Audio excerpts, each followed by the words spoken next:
नमस्कार।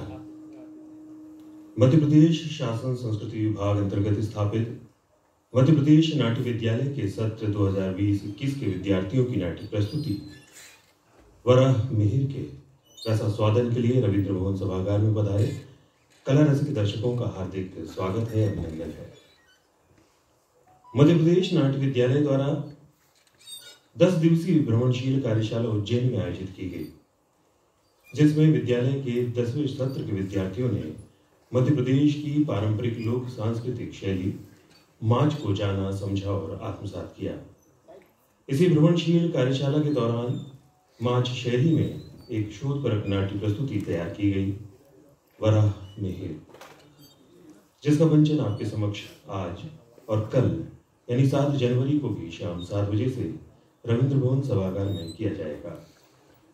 आप सभी अपने इष्ट मित्रों एवं परिवार सहित पुनः सादर आमंत्रित हैं। दर्शकों, अब से कुछ क्षण पश्चात आप देखेंगे नाटक वराह मिहिर।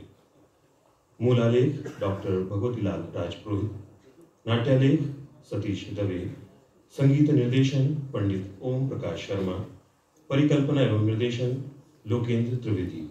प्रस्तुति मध्य प्रदेश नाट्य विद्यालय भोपाल की। नाट्य प्रस्तुति आरंभ हो इससे पूर्व हम आप सभी दर्शकों से विनम्र अनुरोध करते हैं कि कृपया मोबाइल फोन स्विच ऑफ कर दें या साइलेंट मोड पर कर लें।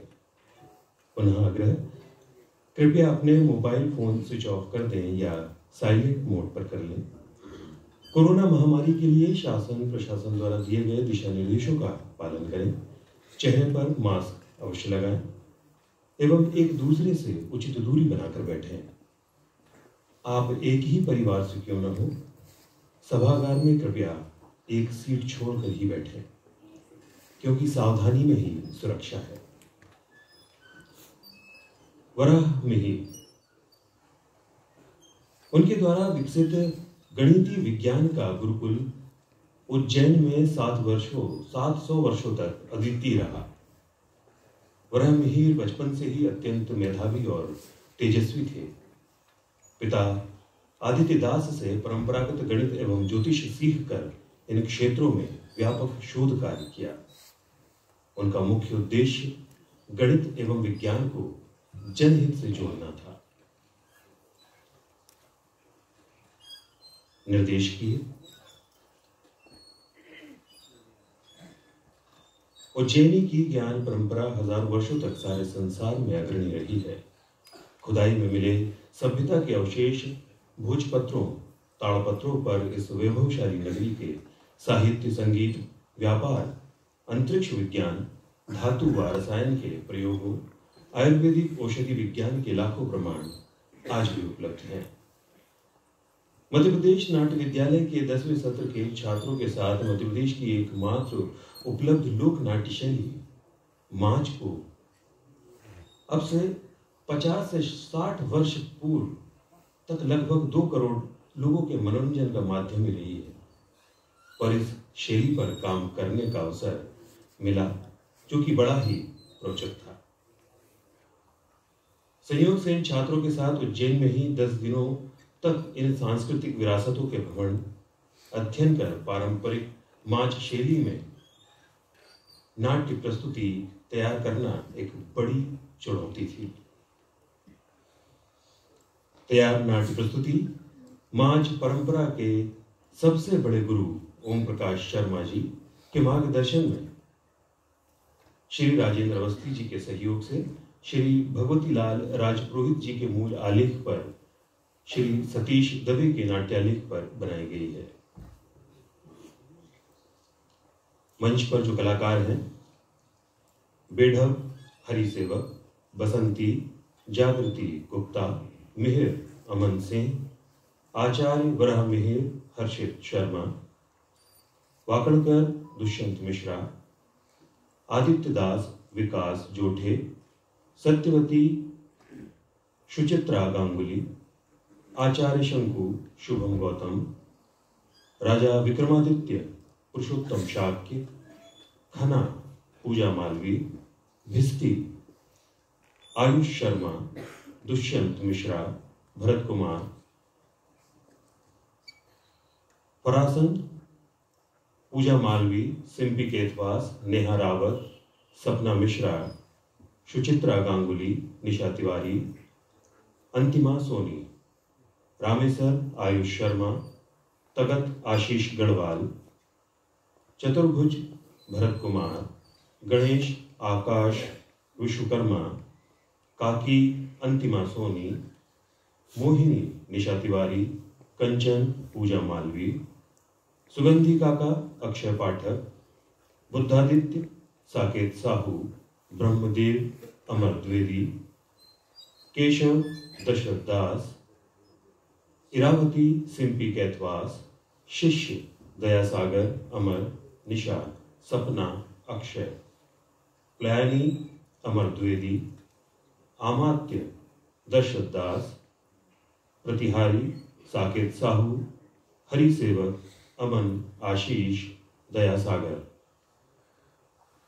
पृथ्वीश अमन सिंह, दीपा सपना, माला नेहा, सुधा सिम्पी, मलकंब पर जागृति आशीष विकास, हरिसेवक भरत अमर, आकाश पूजा, अंतिमा नेहा दशरथ, तलवार लट्ठबाजी, अंतिमा नेहा, निशा पूजा, सिम्पी अक्षय। तो लीजिए, मंच पर जो सभी लोग हमारे साथ हैं, मंच परिकल्पना लोकेंद्र त्रिवेदी, मंच सामग्री प्रमोद गायकवाड़, रंग सामग्री प्रवीण नामदेव, कलाकृति निर्माण हर्षा जोशी, जेडी माणिकपुरी, मुकेश रजक, अनंत कुमार साहू, बबन मंदरे, वेशभूषा सहायक राधेश्याम राकेश, रूप सज्जा नरेंद्र सिंह राजपूत, कारपेंटर बजरंगी, निसार खान दीपक, प्रकाश परिकल्पना अनूप जोशी बंटी, मलखंब प्रशिक्षक योगेश मालवी, मलखंब सहयोग सतीश गौरव मयंक निखिल दीपक, संगीत संयोजन मिलिंद त्रिवेदी, संगीत संचालन शैलेंद्र मंडोर, संगीत निर्देशन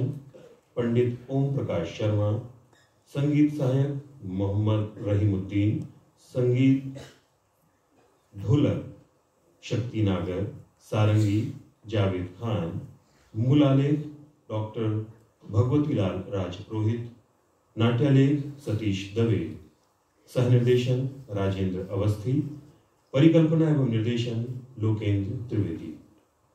प्रस्तुति मध्य प्रदेश नाट्य विद्यालय की। तो लीजिए, प्रस्तुत है नाटक वराह नहीं।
बनी रहे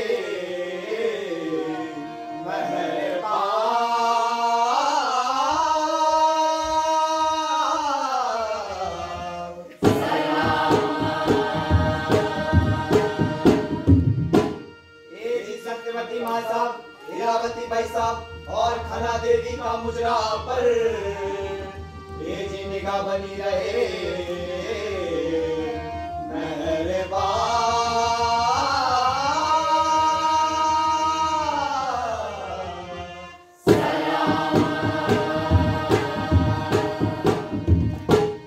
ये जी गाँव वाला हूँ और एक गायन मंडली का मुजरा पर ये जी निगाह बनी रहे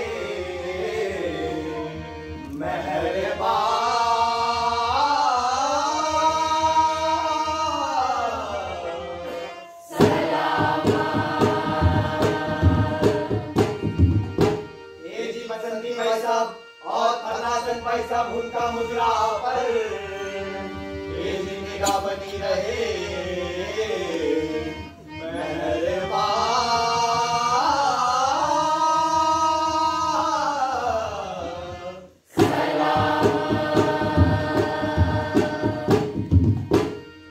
ये जी बिस्ते हुन और खास बेड़ब साहब का मुजरा पर ये जी निगाह बनी रहे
बरसाए करो अंजनी लाल तम आज माच हम खेला जी हाँ माणक हमने पूजो माणक हमने हाथ जोड़ी ने हमने जय जयकार करी ने ईश्वर ध्यान करी ने अजी फिर हुई सलामी हमारा गुरु है नामी सभा में शीश झुकावा रंग भर गजल सुनावा किस्ती मसक ले आवे करी छिड़काव लगावे पैर पर रासन आवे बजरंग राज बुलावे सभा का बीच बिछावे रंगत लोरी गावे देवता आन विराजे ढोलक पेटी बाजे अजी फिर भैरव महाराज सदा पर सदरी जो माच माए आए करो दर्शन दीजो रोज प्याला पाऊं करो भर भर पीजो एक तमे साए करो और ही दूजो दुश्मन की चोट काट उल्टी कीजो दुर्बल की लाज महाराज रखी लीजो अजी फिर आई सवारी अजी हाँ आई सवारी महाराजा की खेल जमे है आला महारानी की कई कहते जी फेरे मोती माला बेगम बापो ज्वान रंगीलो बोले अक्कल ताला और दुर्बल होम करे मंडली में जान सभी मतवाला बाजा सच्चा बाजे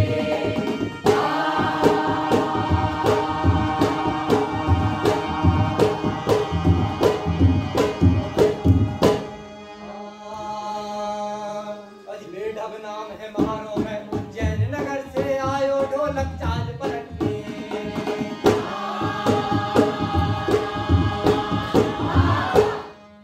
बेढब नाम है मारो अजी बेढब नाम है मारो मैं उज्जैन नगर से आयो महाकाल हर सिद्धि चिंता मन से ध्यान लगायो काल उपासक बड़ा मेर के अपना साथे लायो कालू राम उस्ताद हमारा जिनने माच बनायो अजी फिर सबसे पहला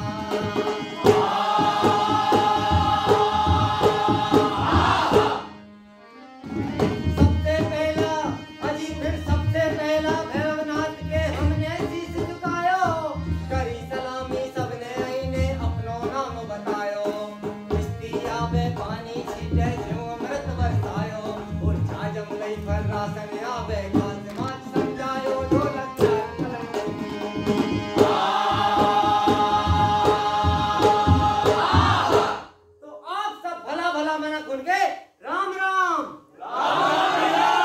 तुम्हारे भी राम राम और तुम्हारे भी राम राम तो आज यहाँ काल उपासक आचार्य वराहमिहिर की सवारी आवा वाली है और मारे यहाँ की व्यवस्था संभालनी है तो ऐसा करूं सबसे पहला भिस्ती उनके बुलाऊं और यहाँ छिड़काव करवाई दूं तो भिस्ती उनके बुलाऊं भिस्ती जी हो अजी ओ भिस्ती जी अरे भैया कम जोर से तो बुलाओ। अरे तना कई बार ही दिया है सुनी नहीं दिया हाँ फिर से बुलाऊं हाँ भिस्ती जी हो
बताओ कि तुम कौन हो, निकाह से आया हो?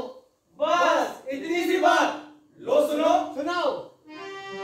ये जी आया हम उज्जैनी किसकी प्यारे आया हमको उज्जैनी रे आया हमको उज्जैनी किसकी प्यारे आया हमको उज्जैनी रे आया हमको उज्जैनी किसकी प्यारे आया हमको उज्जैनी रे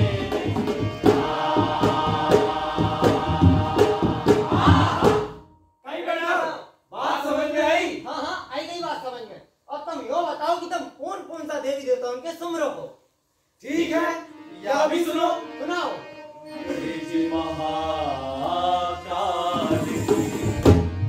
दया है हम पे प्यारे हृदय में हर सिद्धि ए जी हर सिद्धि वसीला।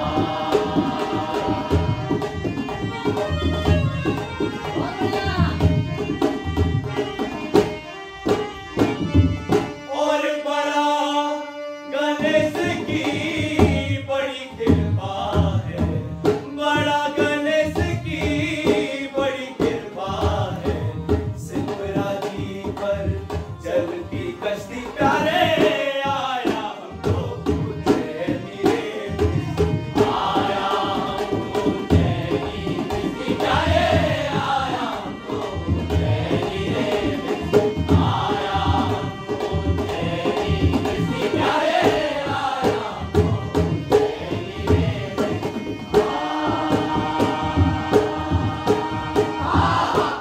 कहीं साहब हमारी बात समझ में आई? हाँ हाँ, आई गई बात समझ में। अब तुम यो बताओ कि किन्हीं तरह छिड़काव करो, ने तुम्हारी मसक कैसी है, ने तुम्हारा गुरुजी कौन है? अच्छी बात है, लो सुनो। सुनाओ। ये जी सड़क छिड़काव लगाईदा प्यारे हमारी मसक अमृत सी ये जी अमृत सी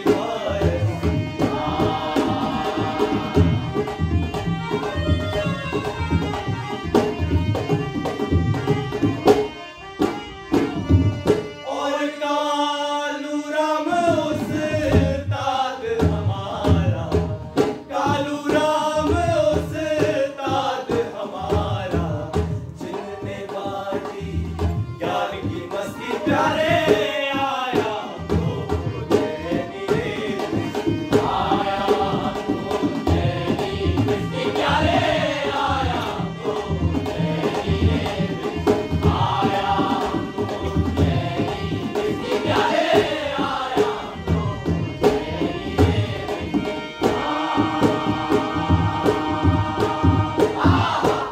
सुनी हमारी बात? हाँ हाँ, सुनी तुम्हारी बात। तुमने बहुत बढ़िया बात बताई। अब तुम्हारा काम तो हो ही गयो। अब तुम जाओ, ने जाता जाता मारे छोटा सा काम कर ही दीजियो। आप कौन सा काम रही हो? अरे भी फरासन भाई साहब है नहीं, उनके यहाँ भेजता है आजो। देखो बेटा, यो काम हमारो नहीं है, हमने हमारा काम पूरा कर ही दियो है। यो काम तो आपको है, आप इस बुलाई लो फरासन के, हम तो चला। ठीक है, तुम जाओ, मैं ही बुलाई लूंगा। चलो चलो भाई।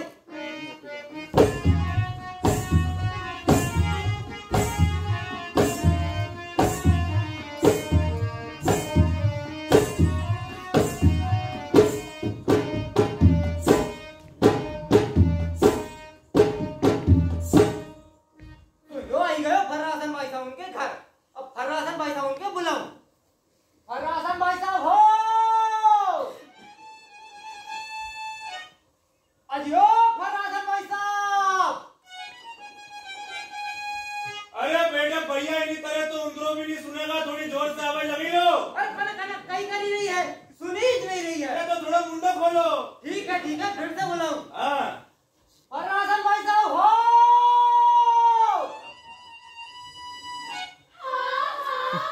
कौन है भैया? हाँ हाँ, कौन है? अरे मैं वो बेटा हूँ, बेटा। मेरा बोलो, कई बात है। और मेरा बाहर तो आओ, फिर बताओ कई बात है। रुको, आई यहाँ। जल्दी करो। जल्दी जल्दी नहीं करो, आई गई।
करवाओ जरा।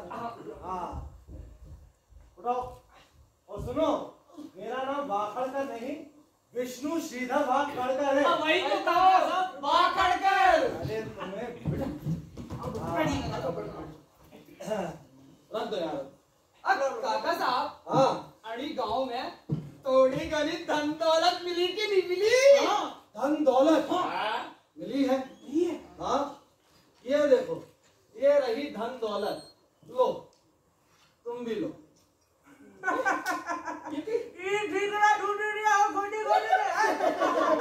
अरे ऐसा तो सारा गांव में जगह जगह धरती का मुंह फाड़ी के झांकी नहीं लिया गया।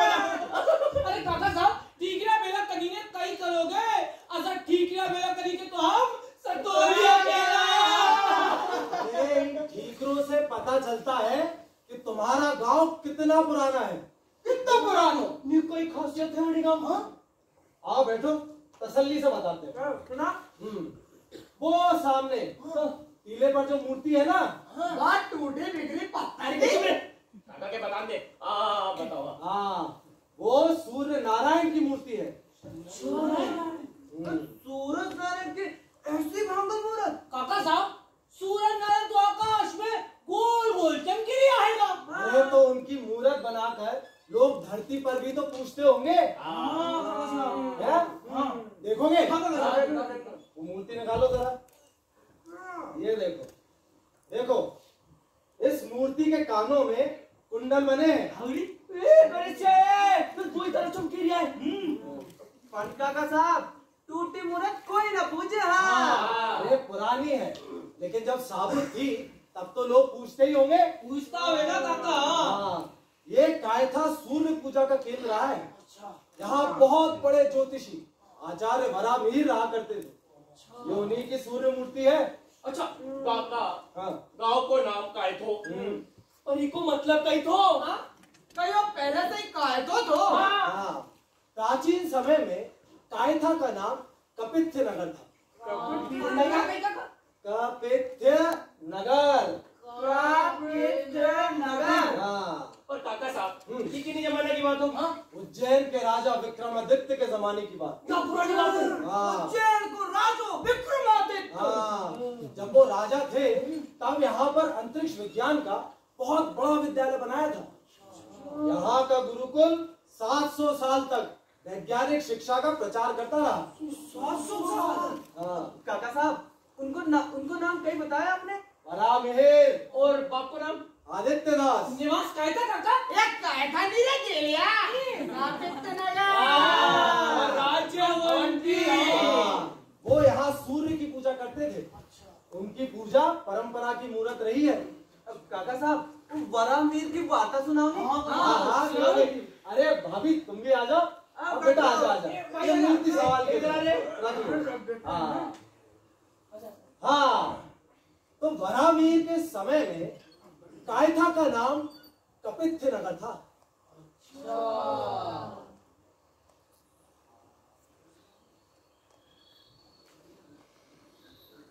मिहिर,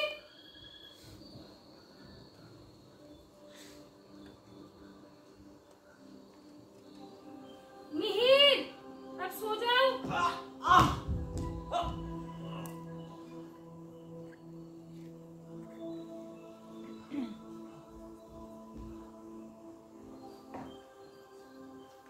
माँ, ये पिताजी रात भर जागकर आकाश में क्या ढूंढते रहते हैं? वो अंधेरे में दिखाई देने वाले ग्रहों नक्षत्रों को देखकर उनके रंग, आकार, दूरी पर अध्ययन कर रहे हैं। वो ज्योतिर्विज्ञान पर कार्य कर रहे हैं, समझे? समझा, पर माँ, ये सूरज दिन में गर्म और रात को ठंडा कैसे हो जाता है? अरे पागल, दिन में जो दिखाई देता है उसे सूर्य देव कहते हैं और रात को जो दिखाई देता है उसे चंद्रदेव कहते हैं। समझा, पर माँ, ये तारे दिन में कहाँ चले जाते हैं? एक भी दिखाई नहीं देता। अरे तारे दिन में भी होते हैं।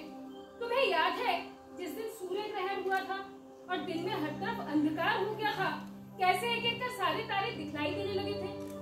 दिन में सूरज के तेज प्रकाश के कारण तारे दिखलाई नहीं देते। अच्छा माँ, ये बात मैं आज समझ पाया हूँ। पर माँ, क्या आकाश बहुत बड़ा है। हाँ, बहुत विशाल। कितना विशाल? अंतहीन, हमारी कल्पना के भी परे। क्या इसका कोई मध्य भाग भी है? हाँ, वो तारा देख रहे हो? हाँ। मेरी दादी माँ कहती थी कि वो ध्रुव तारा है, जो हमसे बहुत दूर है और वो कभी नहीं डूबता। जानते हो, हमारा सूर्य सभी ग्रह नक्षत्रों के सहित उसकी परिक्रमा कर रहा है। ध्रुव तारा। अच्छा, वो 7 तारे देख रहे हो? हाँ। उसे सप्तऋषि तारामंडल कहते हैं। सप्तऋषि। और माँ, वो टेढ़ी मेढ़ी रेखा? वो तुम्हारे पिताजी कहते हैं कि वो कश्यप ऋषि का परिवार है, काश्यप तारामंडल, और वो भी हमसे बहुत दूर है। काश्यप तारामंडल। अच्छा, अब सो जा। पर माँ,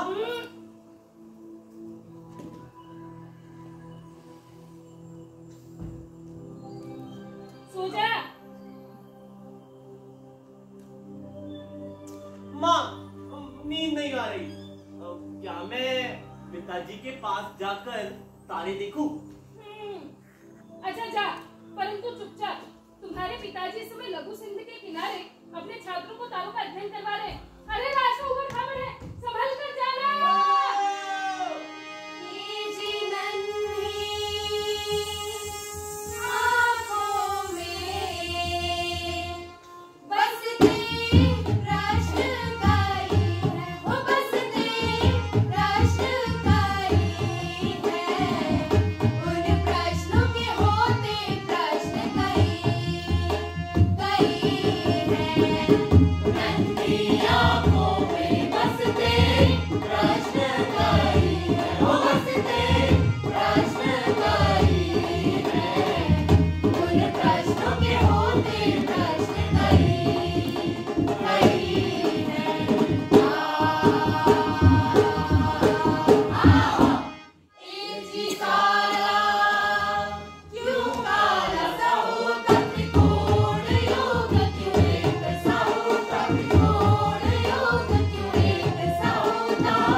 मेधावी थे।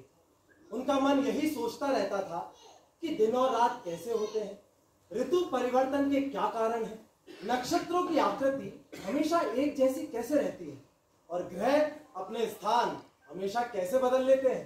ओ दादा, सब भगवान की कृपा है। ये बसंती का दाई जी बतला ही रहा था कि हम सब मरने का बाद आसमान में जाके तारा बनी जाएगा। अरे भाई तू चुप रहे, काका को बता दे। हाँ काका, फिर कही। हाँ, तो अपने कायथा के गुरुकुल में आधी दुनिया से लोग पढ़ने आते थे। हाँ, कहाँ से काका?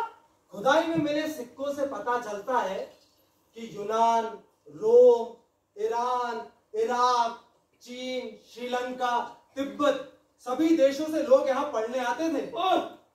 हरी भाऊ काका, हाँ, यहाँ चोरियां भी बढ़ती थी गई। अरे लंगड़ा बढ़िया, तू नहीं सुधरेगा। जाइने कूदरी जी से। चुप करो यार। काका, हाँ। आप तो बताओ। हाँ, छोरियां भी पढ़ती थी। वो समय बहुत सुलझा हुआ था। उस समय लड़के और लड़कियां सब एक समान थे। विदेशों से आए छात्रों और यात्रियों ने अपने ताड़पत्रों और भोजपत्रों में यहाँ के गुरुकुल के बारे में विस्तार से लिखा है, जो हिंदी में अनुवाद होकर हमारे सामने है। अच्छा, तो काका तब तो वो शायद ताड़पत्री अरे छोरा, किताब बोलते हैं। किताब सब पढ़ी होगी आपने? हाँ, अरे तभी तो मेरे मन में आया कितने महान कालोपासक बरामीर के गुरुकुल को जमीन के नीचे तो ढूंढूं। खोजते खोजते इतना संपन्न गुरुकुल जाकर मिला आपके गांव कायथा में। बरामीर जी आसमान में ढूंढ लिया था और तुम उनका जमीन में जगह जगह खोदी के ढूंढ लिया हो। वाह, तुम दोनों ही महान। चुप बैठ ले। हाँ काका, फिर कहीं हो? फिर वरावीर बड़े होते गए और उनके अंतरिक्ष से जुड़े सवाल और भी गंभीर होते गए। ओम सूर्याय नमः, ओम भास्कराय नमः, ओम आदित्याय नमः, ओम अरुणाय नमः, ओम सूर्याय नमः।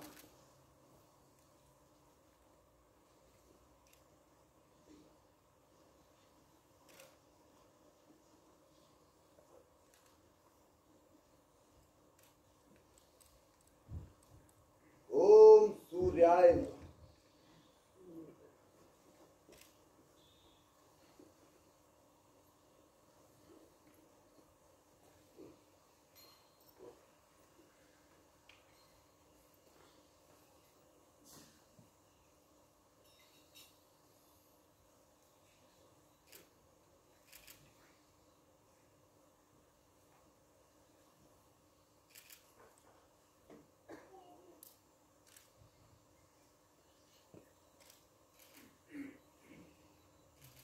मिहिर, जी पिताजी।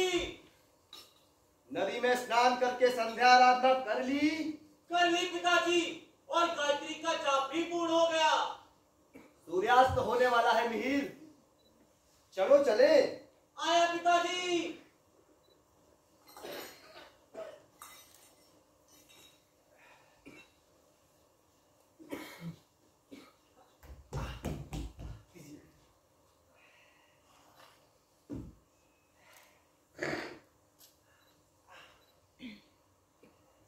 पिताजी, वो लोग कूलर के पेड़ के नीचे सुबह से गड्ढा क्यों खोद रहे हैं?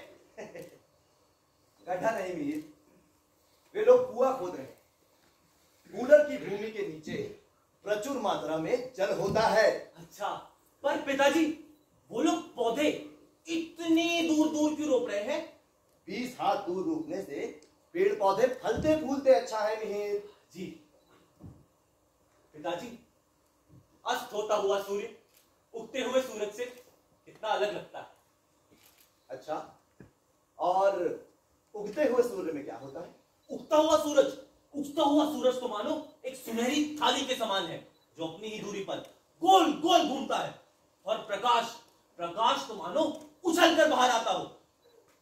तुमने तो पूरी परख कर ली उगते हुए सूर्य की। जी पिताजी, देखकर लगता है मानो स्वर्ण का घोल बह ही जाएगा। चलो अभी चला जाए। चलिए।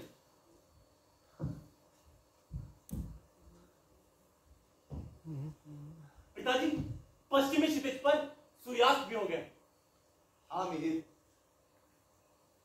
अंधेरा होने वाला है। आकाश में तारे दिखने लगे। अच्छा मिहिर, एक बात बता, सबसे अधिक कौन सा तारा चमकता है? सबसे अधिक शुक्र। पर पिताजी, शुक्र कभी सूर्योदय से पहले और कभी सूर्यास्त के बाद दिखता है, ऐसा क्यों? ऐसा इसीलिए मिहिर, क्योंकि शुक्र सूर्य के बहुत पास होता है। इसीलिए कभी वो सूर्योदय से पहले तो कभी सूर्योदय के बाद दिखाई पड़ता है। पर ऐसा क्यों? ऐसा इसीलिए क्योंकि वो भी तुम्हारी तरह चंचल है, जो कभी मेरे आगे होता है तो कभी मेरे पीछे होता है। अच्छा, हाँ। शुक्र का स्वभाव मेरी तरह चंचल है। हाँ, और इसीलिए रोमक सिद्धांत में उसे कलाओं की देवी कहा गया है। कलाओं की देवी। पर पिताजी, आपने ये रोमक सिद्धांत कहाँ पढ़ा? अरे, अपने गुरुकुल के वाचनालय में अंतरिक्ष विज्ञान से जुड़ी अनेकों पांडुलिपियां हैं। कभी समय निकालकर वहां जाओ और उन्हें पढ़ो, तो तुम्हें पता चले कि इस विशाल संसार में कौन कौन और कहां कहां अंतरिक्ष का अध्ययन कर रहा है। इससे तुम्हें उनकी स्थिति और चाल की परख आकाश में देखकर करने की प्रेरणा मिलेगी। मिहिर, मेरी एक बात हमेशा ध्यान रखना, ज्योतिष एक प्रत्यक्ष विज्ञान है, समझे? जी। आओ।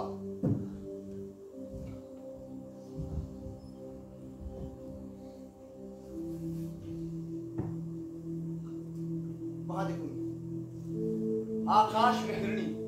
पिताजी, हिरनी तो धरती का जानवर है, पर आकाश में भी होती है। पर पिताजी, ये आकृति तो मृग के सिर के समान है। इसका नाम तो मृगशिरा होना चाहिए। बहुत अच्छा नाम है मृगशिरा। तो आज से इस आकृति का नाम हुआ मृगशिरा। वहां नीचे देखोगे, नीचे पलंग के 4 पैरों से वे 4 तारे और बीच में 3 तारों की कतार। पिताजी, वो 4 तारे और वो 3 मिलकर सप्तऋषि लगते हैं। हाँ, परंतु वशिष्ठ सिद्धांत में उसे रोहिणी नाम दिया गया है। रोहिणी। मिहिर, अच्छा आकाश में देखकर इन ग्रहों की स्थिति जानकर बतला सकते हो कि वे किस भाव में कितने अंश पर स्थित है? मेरी भी यही जिज्ञासा है। गणना करके सही आकलन मैं आपको कल बताता हूँ। चलो अभी चला जाए। देश विदेश के देखो व्यापारी, सजी धजी गाड़ियां ले आए भाई। देखो व्यापारी, देखो व्यापारी, सजी धजी गाड़ियां ले आए भाई। देखो व्यापारी, देखो व्यापारी, सजी धजी गाड़ियां ले आए भाई। कपड़े पहने लाली उपटन, लाली उपटन, हाथ चढ़ी बुढ़ी और नचाए। रंग बिरंगी सभी मनोहारी, रंग बिरंगी सभी मनोहारी, सजी धजी गाड़ियां ले आए भाई। देखो व्यापारी, देखो व्यापारी, सजी धजी गाड़ियां ले आए भाई।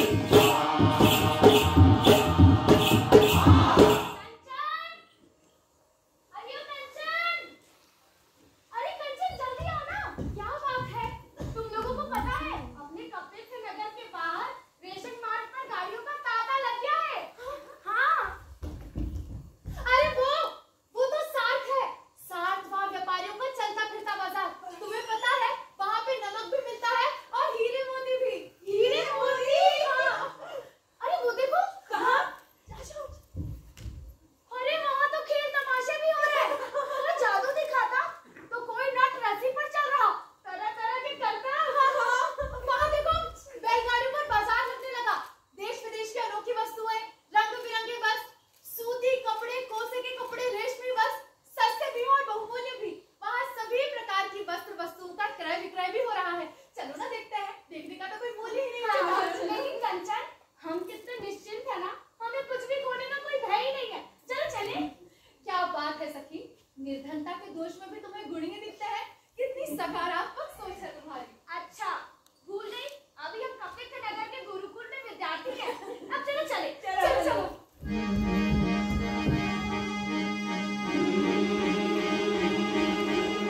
अतर बेचने आया हूँ मैं, अतर बेचने आया हूँ मैं, अतर बेचने आया हूँ मैं, अतर बेचने आया हूँ।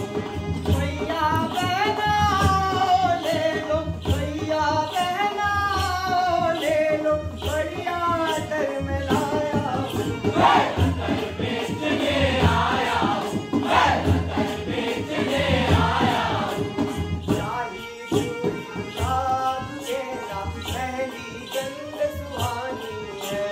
शाही चूड़ी गुलाब गेंदा, पहली गंध सुहानी है। कई तरह का अतर है मेरा, सबकी गंध निराली है। कई तरह का अतर है मेरा, सबकी गंध निराली है। अतर सूंघ लो, माल परख लो, अतर सूंघ लो, माल परख लो, असली अतर में लाया हूँ मैं, अतर बेचने आया हूँ मैं, अतर बेचने आया हूँ। सूर्याय नमः। सूर्याय नमः बेटियों, आओ आओ आओ बैठो। वासा, ये चांदी की शीशियों और बर्तनों में क्या है? बेटा इन बर्तनों में अलग अलग तरह की गंध है, इन शीशियों में तरह है बेटियों। तो सुगंधी जी, सभी प्रकार की गंध है आपके पास। सभी प्रकार की गंध बनाने वाले तो बेटा बिरले ही होते हैं, और वैसे भी इन सब चीजों का विक्रय तो बड़े नगरों में भी कठिन हो गया है। बासा, कितने प्रकार की होती होंगी ये सब कल? हाँ, ये होती है 1,74,720 प्रकार की। लाखों। हाँ, लाखों, वो भी सब अलग अलग। अच्छा, तब ये बताइए कि सबसे तीखी और दीर्घ आयु वाली गंध कौन सी है? बताइए। सबसे तीखी और दीर्घायु गंध है कर्पूर और धनिये की। तो लगाइए।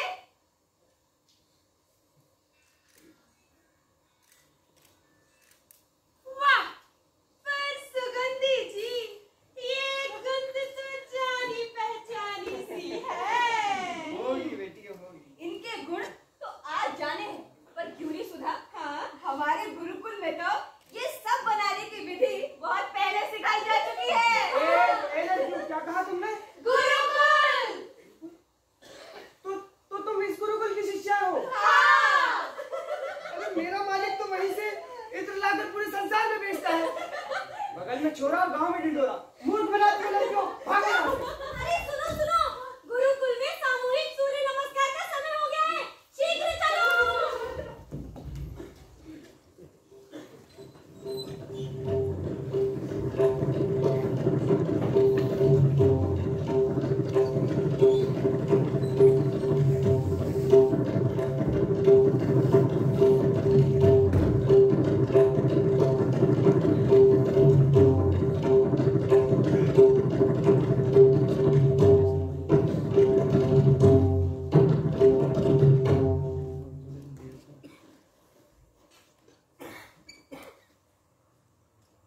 पिताजी, जाल गवाक्ष में से सूर्य की किरणें आ रही हैं।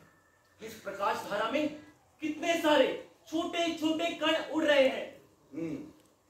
मिहिर, ये रजकण है, या हम कह सकते हैं ये अणु है।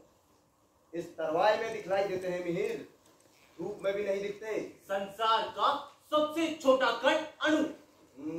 नहीं, इस कण का छठा भाग परमाणु होता है मिहिर। और ये परमाणु का भी कोई अंश है? ऐसे विखंडन की सीमा नहीं है मिहिर। ब्रह्मांड के जन्म से जुड़ा ये रहस्य है। अनुसंधान करना होगा। कि ज्योतिरेख देख रहे हो मिहिर? जी। ये ज्योतिरेख ही हमारी काल गणना का मुख्य आधार है। ये ज्योतिरेख? आश्चर्य है। पर पिताजी, ये संभव कैसे है? मन के बाद सबसे तेज गति प्रकाश की तो है। उसे नापने का सहज तरीका ये छोटी से छोटी ज्योतिरेख। और इस नाप की इकाई क्या है? ये अणु? मैं तुम्हें समझाता हूं। जब ये ज्योतिरेख दो अणुओं को पार करती है तो वो कहलाती है एक त्रसरेणु। त्रसरेणु। जब वही ज्योतिरेख 3 त्रसरेणु को पार कर जाए तो वो कहलाती है एक त्रुटि। त्रुटि। ऐसी ही 100 त्रुटियों को पार करने के बाद वो कहलाती है एक वेद। एक वेद। क्रम इसी तरह आगे बढ़ता जाता है। फिर लाभ, निमेष, काष्ठा, लघु। पर पिताजी, इतना सब कुछ मुझे स्मरण थोड़ी ही रहेगा। अभी तो आधा भी नहीं हुआ। नाड़ी, अहोरात्र, सप्ताह, पक्ष, माह। कहाँ गया? गया नहीं, आप ही की बात सुन रहा था। यहाँ बैठ। अच्छा मिहिर, कल ग्रहण है। बताओ कौन सा ग्रहण है? कल पूर्णिमा है तो चंद्र ग्रहण। अगर अमावस होती तो सूर्य ग्रहण होता। अच्छा, अमावस को चंद्र ग्रहण नहीं होता? पिताजी, अमावस को जब चंद्र ही नहीं होगा तो ग्रहण कहां से होगा?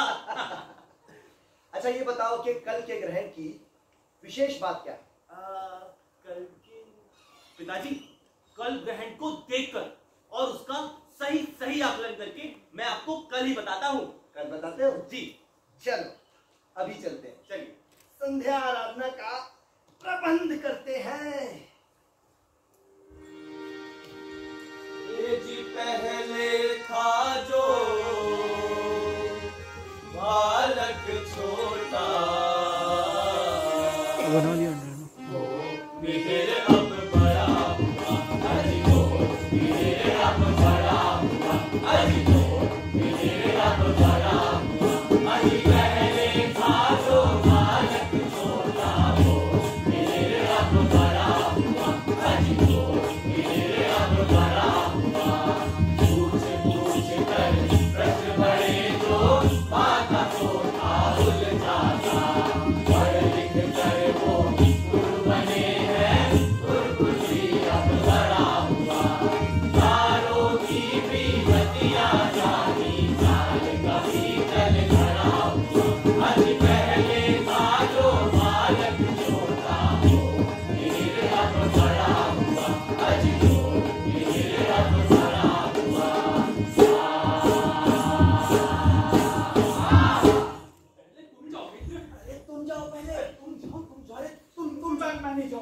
अरे कुछ पूछना है तो अंदर चले आओ। सूर्याय नमः मित्र। सूर्याय नमः। बैठ। हाँ कहो क्या प्रश्न है? बंधु मिहिर, केशव पूछना चाह रहा था। मैं? हाँ केशव ही पूछना चाह रहा था कि आप इतने समय से ये क्या लिख रहे हैं? ये हाँ पंच सिद्धांतिका। पंच सिद्धांतिका? और ये 5 सिद्धांत क्या क्या है? अब तक सारे संसार में काल गणना के 5 सिद्धांत ही प्रामाणिक है। कौन कौन से सिद्धांत मिहिर? पितामह सिद्धांत, वशिष्ठ सिद्धांत, रोमक सिद्धांत, पोलिस सिद्धांत और मैं दानव का बनाया हुआ सूर्य सिद्धांत। वाह! परंतु मिहिर, संसार में भिन्न भिन्न देशों से तुमने ये 5 ग्रंथ प्राप्त कैसे किए? हमारे देश के व्यापारी व्यापार के लिए विश्व भर में भ्रमण करते हैं। उनके साथ विद्वान दुभाषी भी होते हैं। जहाँ से उन्हें जो सामग्री प्राप्त होती है वे गुरुकुल में आकर बेच जाते हैं। समझ गया। उसके बाद मूल पांडुलिपियों को हमारे गुरुजन और उसी देश के विद्यार्थी। अच्छा, उसी देश के विद्यार्थी? हाँ वही विद्यार्थी जो हमारे गुरुकुल में अध्ययन करने आए हैं। वे सब मिलकर मूल पांडुलिपियों का पुनः अनुवाद करते हैं ताकि उन सिद्धांतों के गूढ़ रहस्यों को पुनरांकित किया जा सके। फिर हमारे मिहिर ताड़ पत्रों पर लिखी हुई कृतियों का अध्ययन करते हैं। अरे बुद्धादित्य, हमें तो अब याद आया, आप तो अनुवाद विभाग से जुड़े रहे। चलिए, इस बात का इन्हें स्मरण तो है। पर गुरु भाई, इन सिद्धांतों से ज्ञान क्या मिलता है? हमने अब तक शरीर के विभिन्न क्रियाकलापों का सूक्ष्मता से अध्ययन कर हृदय ताल से नाड़ी विज्ञान को विकसित कर लिया। अच्छा, आप में से ये कौन बताएगा कि इससे धरती की कालगणना कैसे की जाती है? बताओ केशव, बताओ। धरती की कालगणना? बताओ। ज्ञानन, तुम बताओ ना। मैं बताता हूँ मित्र। 24 पलों को 60 नाड़ियों से गुणा कर 24 घंटे के एक दिन रात का सही आकलन तो हमने गुरुकुल में ही कर लिया है। तत्पश्चात उत्तरायण और दक्षिणायन पर झुकती धरती सूर्य की एक परिक्रमा 365 दिनों में पूर्ण करती है। इसका भी अध्ययन हम सब ने कर ही लिया है। उत्तम मित्र, अति उत्तम। हम सभी जानते हैं कि 7 ग्रह सूर्य की परिक्रमा कर रहे हैं, जो अपनी अपनी गति से अपनी अपनी धुरी पर घूम रहे हैं, जिनके पल, प्रतिपल, घंटे सब कुछ हमसे अलग अलग है। हमारे मनीषियों ने इसी का सूक्ष्मता से अध्ययन कर उनके निचोड़ इन सिद्धांतों में अंकित किए हैं। परंतु मिहिर, एक प्रश्न है, जब अध्ययन हो चुके हैं तो फिर से अध्ययन करने की क्या आवश्यकता है? नहीं बुद्धादित्य, अंतरिक्ष विज्ञान सिद्धांतों को बार बार चुनौती देता है। अच्छा? और तो और हमेशा सिद्धांतों को परिष्कृत भी करता रहता है। हमें ये कभी नहीं भूलना चाहिए कि हमारा देखा हुआ, समझा हुआ सत्य ही अंतिम नहीं है। ये ब्रह्मांड तो अनंत है और अब तक तो हम धरती को ही ठीक से नहीं जान पाए हैं। ये सारे ग्रह तो हमसे बहुत दूर हैं। तो फिर अभी तक की हमारी गणनाएं और ये सारे आंकड़े, इनका क्या? अभी तक हम पृथ्वी सहित चंद्र, सूर्य, मंगल, बुध, शनि इन सब की काल गणना के बहुत निकट हैं और तो और सही मार्ग पर भी है। पर मिहिर, इसके आगे? केशव, इसके आगे हमें प्रामाणिक पंचांग बनाएंगे। हमारा अंक गणित, बीज गणित और रेखा गणित बहुत उन्नत है और इस अमूल्य ज्ञान को हम जन साधारण के साथ जोड़ेंगे। यही हमारे गुरुकुल का दायित्व और मेरा संकल्प है। उत्तम विचार मित्र। हाँ, तो आज रात्रि में गुरु, शनि और मंगल की युति है। त्रिकोणीय ज्यामिति से हम इस स्थिति का अध्ययन करेंगे तो हमें प्रस्थान करना चाहिए। अवश्य। सूर्याय नमः। सूर्याय नमः।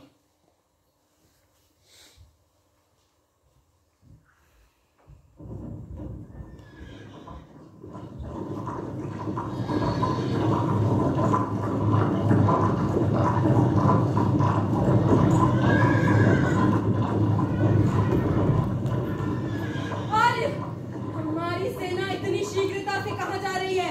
आचार्य, आचार्य, गुर्जर प्रदेश से गुरुकुल ने सूचना भेजी है।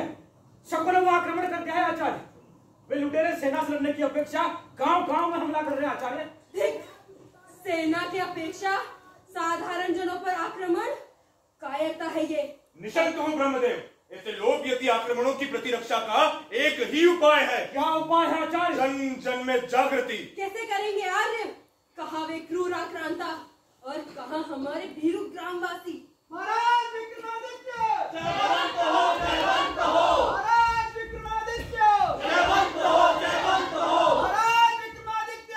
जयवंत हो, जयवंत हो। राम आचार्य। ब्रह्म तेजो वृद्धि ही राजन, प्रतिरक्षा का एक ही उपाय है, ग्राम सेना।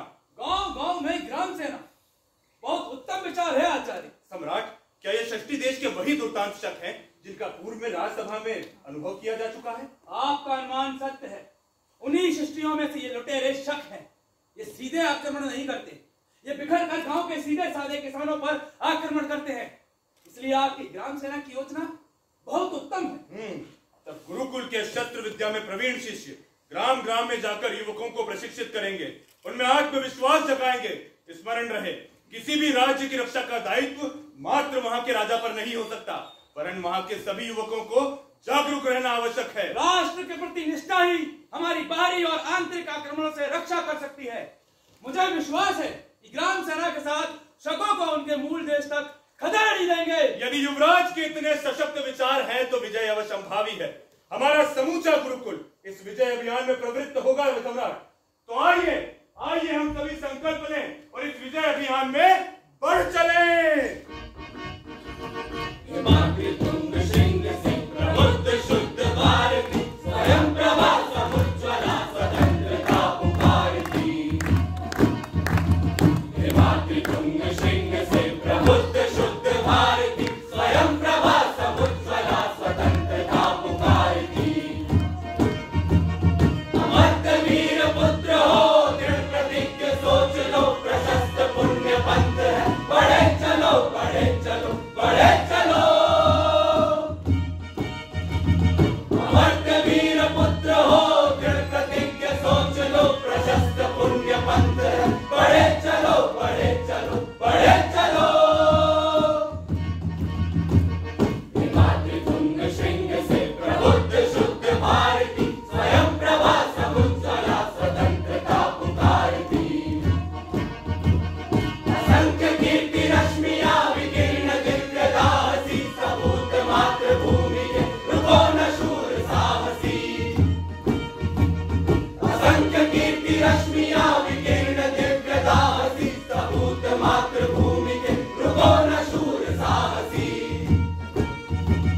हिमाद्रितुंग श्रृंग से प्रबुद्ध शुद्ध भारती, स्वयं प्रभा समुज्ज्वला स्वतंत्रता पुकारती।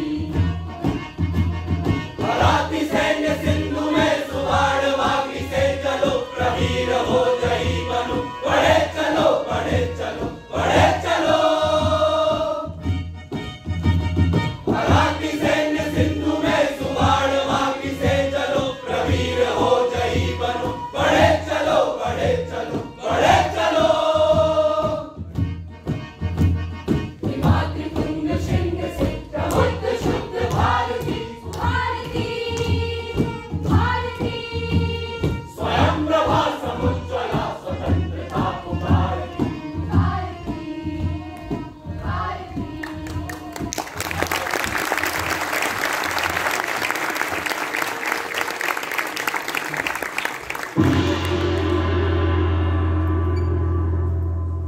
महाराज जयवंत हो। महाराज, सुदूर उत्तर में सिंधु नदी के तट पर आपके नेतृत्व में हुए भीषण युद्ध में मालव सेना ने शकों को परास्त कर खदेड़ दिया है। संपूर्ण आर्यवर्त की ओर से आपका हार्दिक अभिनंदन। सम्राट, ये अत्यंत हर्ष का समाचार है, मैं बहुत प्रसन्न हूँ। प्रणाम करता हूँ आचार्य। ब्रह्म तेजो वृद्धि ही राजन। आचार्य, इस पहाड़िका में क्या लेके आए?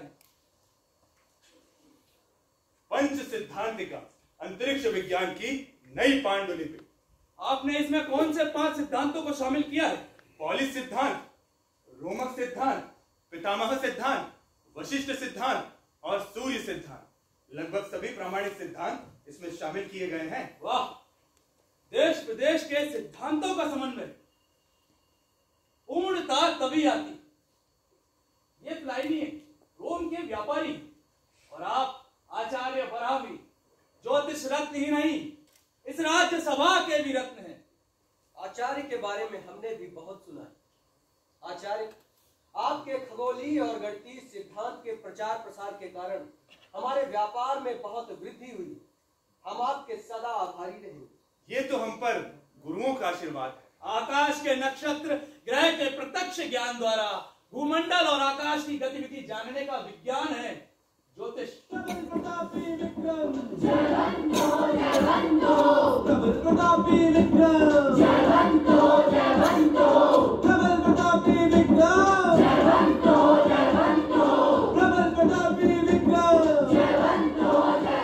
आर्यवर्त की इस अपूर्व विजय की, इसकी अद्वितीय उपलब्धि में नए संवत्सर की स्थापना होनी चाहिए।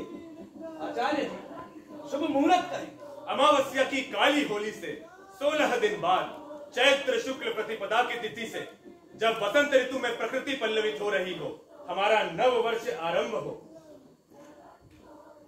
मालव संवत का प्रथम पंचांग तैयार है।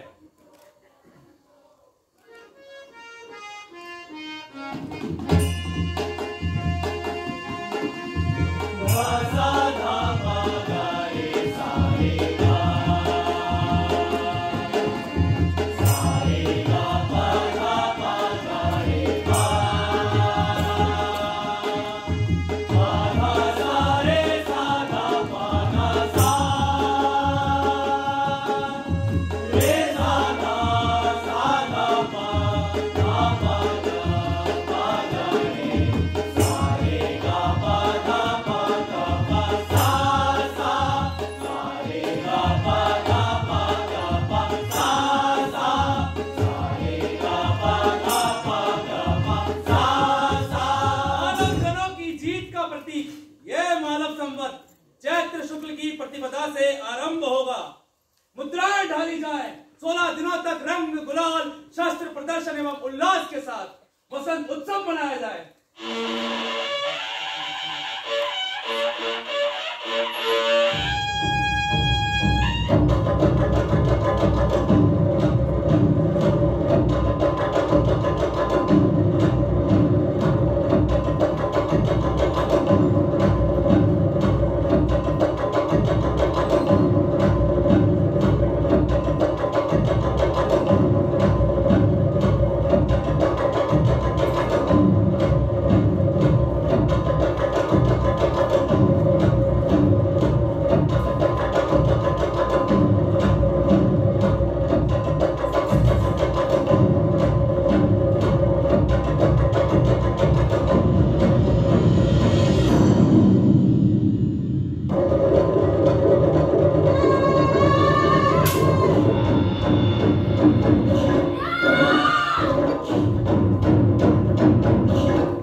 पिंडों में जो ग्रह हमारे सौर परिवार के सदस्य हैं और जो निरंतर सूर्य की परिक्रमा कर रहे हैं, उनके सही गति, संचलन पथ और उन ग्रहों की पृथ्वी से दूरी, वहां के वातावरण आदि का अब हमारे पास आकलन उपलब्ध है।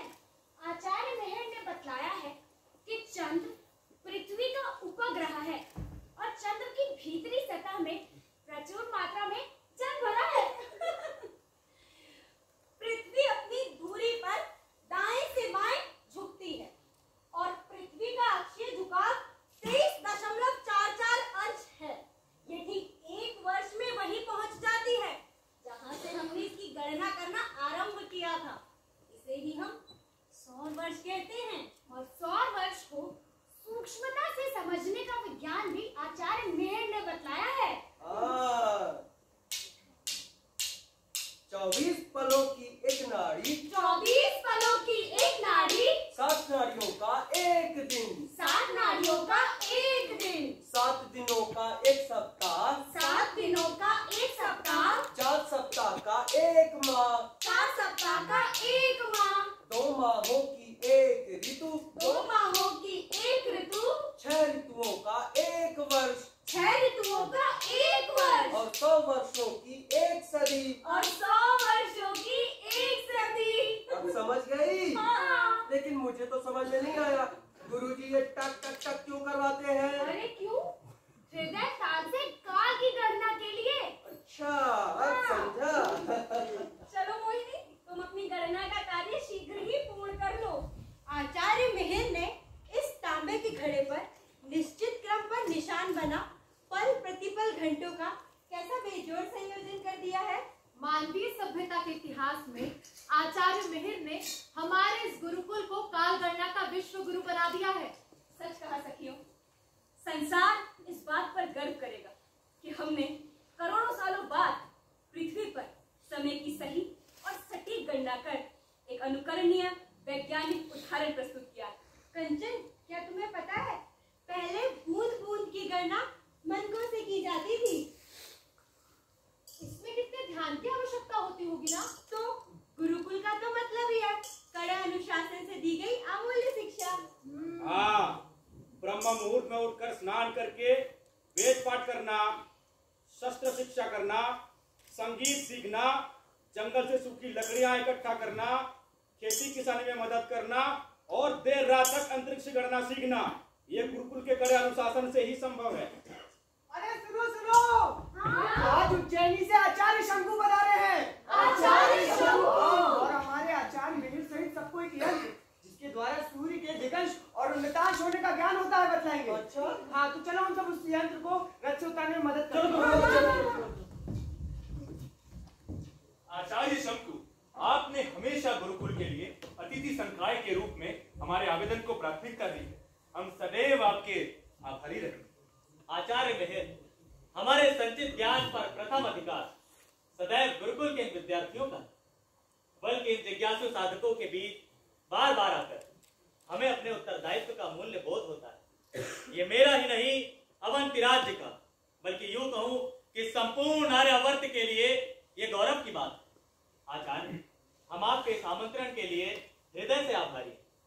परम प्रतापी महाराज विक्रमादित्य जिस गुरुकुल के अध्यक्ष हैं, और आप सभी स्वनाम धन्य कालिदास, आचार्य वररुचि, आचार्य खटकलपद, आचार्य अमर सिंह, आचार्य शपड़क और आचार्य बेताल भट्ट जैसे मूर्धन्य विद्वान इस शैक्षणिक संकाय और विद्वत परिषद के सदस्य हैं। ये भगवान सूर्य नारायण की अनंत कृपा दृष्टि ही तो है। आइए सूर्य प्रार्थना का पाठ आरंभ करते हैं।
यंत्र पर ध्यान देंगे।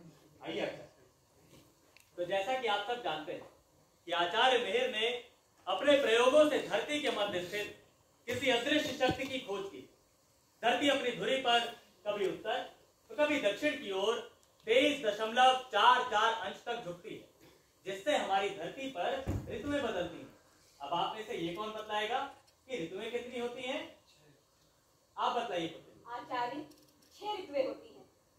ग्रीष्म ऋतु, वर्षा ऋतु, शरद ऋतु, हेमंत ऋतु, शिशिर ऋतु और बसंत ऋतु। सटीक कहा पुत्री। इस बात को और अधिक वैज्ञानिक और प्रामाणिक रूप में सिद्ध करने का उत्तरदायित्व आचार्य मिहिर ने मुझे दिया था और इनके मार्गदर्शन और सघन खोज के बाद शिप्रा के तट पर वो स्थान भी ढूंढ निकाला गया है जहां कर्क संक्रांति के दिन मध्याह्न 12 बजे सूर्य के कारण दिखने वाली परछाई शून्य हो जाती है और यहीं से अदृश्य कर्क रेखा निकलकर महाकाल मंदिर के शिखर से होते हुए अंगारेश्वर से आगे निकल जाती है। जैसा कि हमें गुरुकुल में भी बताया गया है कि पृथ्वी 3 रेखाओं पर घूमती है। वो 3 रेखाएं कौन कौन सी है, कौन बताएगा? मैं बताता हूँ आचार्य। बताइए। कर्क रेखा, भूमध्य रेखा और मकर रेखा। उत्तम। ध्रुवों के बारे में कौन बताएगा? क्या मैं बताऊं आचार्य? उत्तरी ध्रुव, दक्षिणी ध्रुव। अति उत्तम। इसी बात को वैज्ञानिक आधार पर सिद्ध करने के लिए आचार्य शंकु ने इस यंत्र का निर्माण किया है। आज से सारा विश्व इस यंत्र को शंकु यंत्र के नाम से जानेगा। शंकु यंत्र। अब ये शंकु यंत्र कार्य कैसे करता है आचार्य हमें बताएंगे। आइए आचार्य। तो जैसा अभी आप लोगों ने बताया कि हमारी पृथ्वी के 2 ध्रुव होते हैं, ये हमारा उत्तरी ध्रुव और ये दक्षिणी ध्रुव। और हमारी पृथ्वी की 3 रेखाएं कर्क रेखा, भूमध्य रेखा, मकर रेखा। और हमारी पृथ्वी एक वर्ष में 6 माह के लिए उत्तर की ओर 23.44 अंश तक झुकती है और उतने ही अंश दक्षिण की ओर। इससे हमारी पृथ्वी पर ऋतु बदलती है।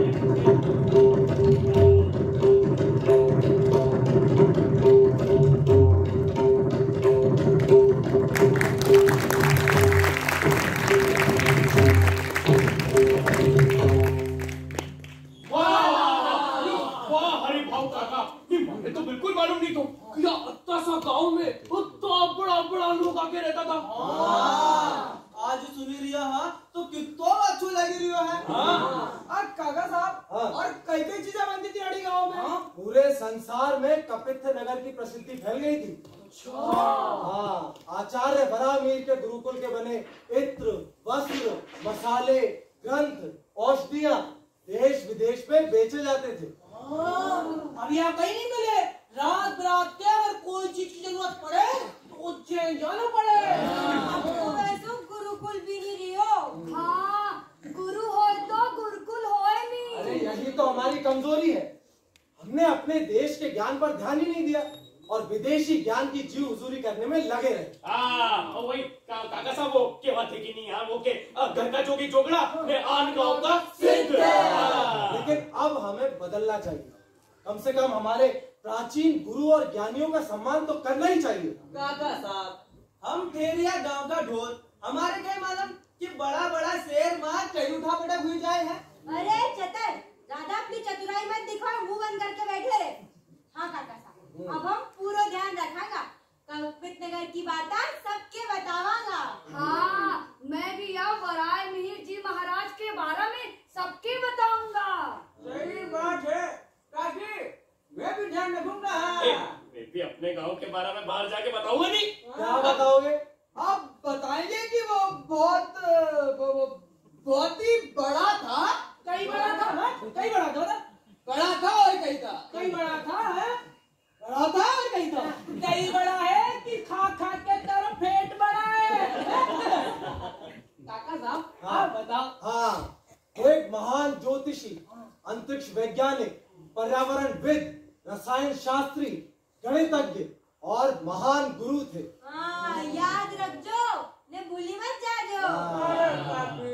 मैं बोला ने, मैं याद रखूंगा। और भैया अपन तो अपने गांव में गुरुकुल के फिर से बसाने का भी सोचेंगा। बनने का बनने की जरूरत नहीं है। जरा फाका राजी मत कर, समझा? काका साहब, हाँ उन 12 मेघ के बारे में और बताओ ना। हाँ, तो आचार्य की प्रसिद्धि इतनी फैल गई थी कि ईरान के शहंशाह ने वेदशाला निर्माण के लिए आचार्य को ईरान बुलवाया था। यहाँ को मनक ईरान। हाँ, तब वहाँ के राजा नौशेरवा थे। वो हमारे यहाँ के अंतरिक्ष विज्ञान से बहुत प्रभावित थे। जैसे हमारे वराहवीर जी सूर्य उपासक थे, वैसे वहाँ का पारसी समाज अग्नि की उपासना करता था।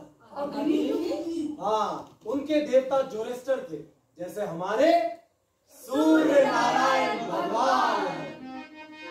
देखो वराहमिहिर जी, हुआ है जग प्रसिद्ध जी हाँ। देखो देखो वराहमिहिर जी, हुआ है जग प्रसिद्ध जी। गणित और ज्योतिष का ज्ञान सिखाया जी। गणित और ज्योतिष का ज्ञान सिखाया जी। गणित और ज्योतिष का ज्ञान सिखाया जी। गणित और ज्योतिष का ज्ञान सिखाया। त्रिकोणीय ज्यामिति का खगोल शास्त्र में बहुत महत्व है। इसका अध्ययन बहुत आवश्यक है। क्या हुआ इरावती, तुम यहाँ कर इस तरह क्यों खड़ी हुई हो? कुछ विशेष चर्चा? आर्य, अवंतिका से संदेश वाहक आया है। संदेश वाहक दिवस के अंतिम प्रहर में। वो अत्यंत विनय पूर्वक क्षमा चाह रहा है आर्य। कह रहा है राधा का विशेष संदेश है। विशेष संदेश? अरे हाँ, हमें अब स्मरण हुआ। एक बार एक व्यापारी ने हमसे कहा था कि फारस के अधिपति नौशेरवा हमसे कोई कार्य करवाना चाहते हैं। ये उन्हीं का संदेशा है। उनका कहना है कि जिस तरीके की वेदशाला का निर्माण हमने यहाँ कपित्य नगर में, उज्जैनी में और इंद्रप्रस्थ में करवाया है, वैसा ही हम जुंदिशापुर में भी करवाएं। तो ठीक है, संदेश वाहक से कहिए कि हम कल प्रातः आकर महाराज से भेंट करेंगे। जी आर्य। हाँ, तो गणना का समय उपस्थित है, हमें चलना चाहिए। आइए।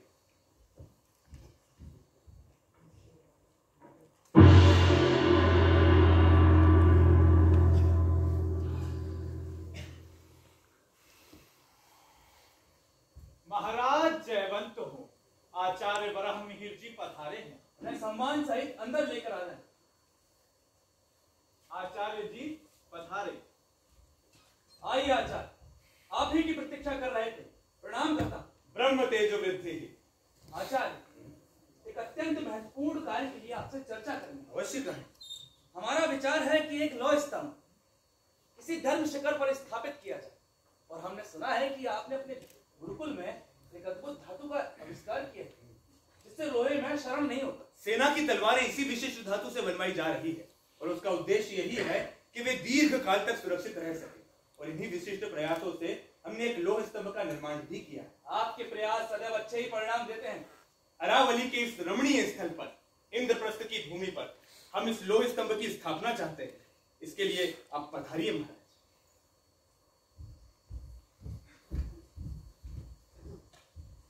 बहुत प्रसन्न दिखाई दे रहे हैं। प्रसन्नता का ही तो विषय है। पिताजी के कठिन श्रम से अंततः वो लौह स्तंभ निर्मित हो ही गए। हमारे लिए तो प्रसन्नता की बात यह है कि आचार्य ने इस संपूर्ण प्रक्रिया में हमें भी साथ रखा था। बिल्कुल, निरंतर बिना विश्राम किए धधकती अग्नि के सम्मुख खड़े होना एक दूभर कार्य है। पिताजी से हमने आज ये सीख लिया। परंतु उनके कठिन श्रम के श्वेत कणों से परिष्कृत वो लौह स्तंभ अब तैयार है, जिसकी आज स्थापना भी है। सम्राट विक्रमादित्य की प्रशस्ति भी उस पर अंकित कर दी गई है। अच्छा, आपको आश्चर्य नहीं होता? किस बात का? जब हम पहले इंद्रप्रस्थ आए थे तो इस स्थान को विष्णु पदगिरी के नाम से जाना जाता था, लेकिन आचार्य के निरंतर आवास के कारण अरावली पर्वत के इस भाग को मिहिरावली के नाम से जाना जाने लगा। लो, शंख घोष भी होने लगा। लौह स्तंभ की स्थापना का शुभ मुहूर्त आ गया। चलो, हम भी उसमें सम्मिलित होते हैं।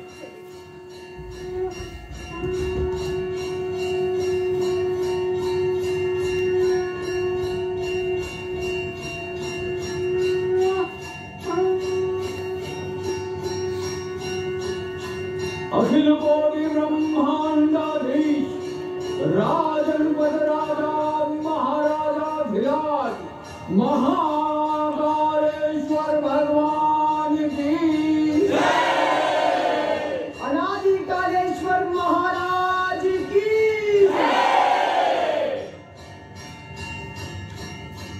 आचार्य प्रवर, आपके संकल्प की पूर्ण आहुति का ये शुभ दिवस है। कालों के काल महाकालेश्वर को ये काल गणक यंत्र समर्पित करते हुए मैं अत्यंत प्रसन्न हूँ और इसलिए भी प्रसन्न हूँ कि आपने इसे मंदिर में स्थापित करने की अनुमति प्रदान की।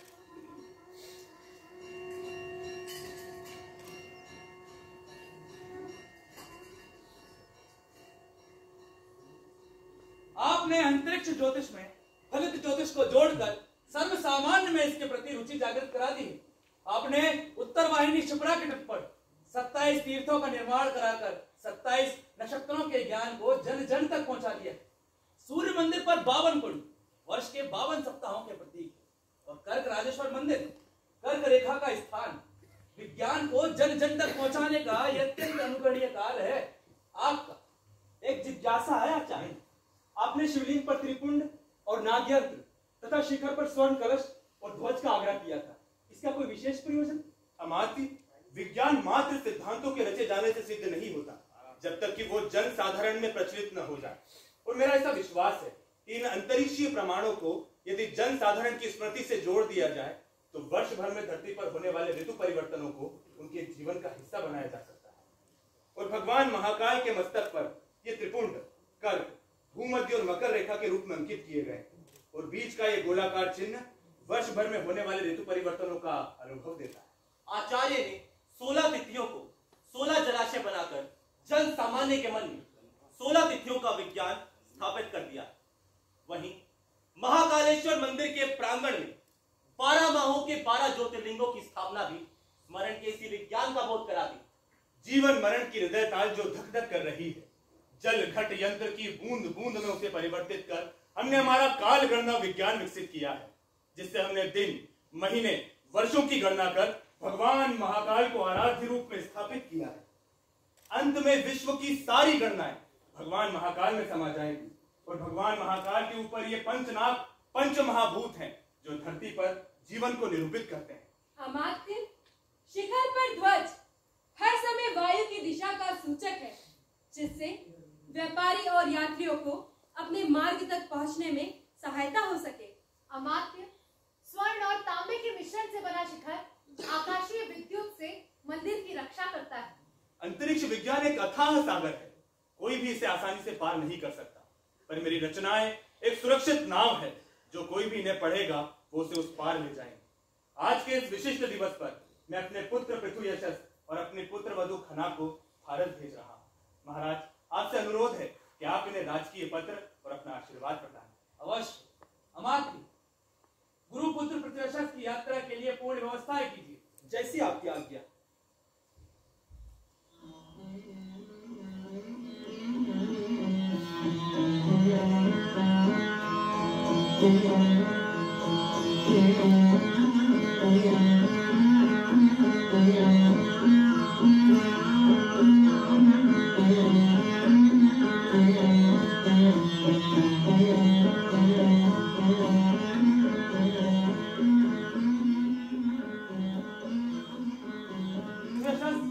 अपने पिता के गौरव का दायित्व अब तुम्हारे ऊपर है। फारस की राजधानी में जाकर सम्राट नौशेरवा से संपर्क करें।